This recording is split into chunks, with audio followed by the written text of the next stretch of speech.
எதை சின்னதை ஆரம்பிக்கிறியோ அது ஆண்டவர் விருத்தி அடைய செய்வார். அதுதான் தொழில் ஆசீர்வாதம். நீ ஒரே ஒரு மூடை தான் நெல் போடுவேன், 100 மூடை அளவுக்கு கர்த்தர் ஆசீர்வாதத்தை கொடுப்பார். அல்லேலூயா.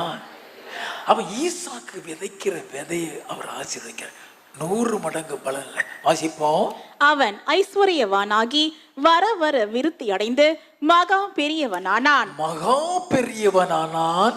அவனுக்கு ஆட்டு மந்தையும் மாட்டு மந்தையும் அநேக பணிவிடைக்காரரும் இருந்தபடியினாலே பெலிஸ்தர் அவன் பேரில் பொறாமை கொண்டு அவன் தகப்பனாகிய ஆபிரகாமின் நாட்களில் அவனுடைய வேலைக்காரர் வெட்டின துறவுகளை எல்லாம் தூர்த்து மண்ணினால் நிரப்பி போட்டார்கள். அந்த அளவு பொறாமை. ஏன்னா இவன் தோன்றுனா தண்ணி வருது, அவனுக்கு தோன்றுனா தண்ணி வர மாட்டேங்கி.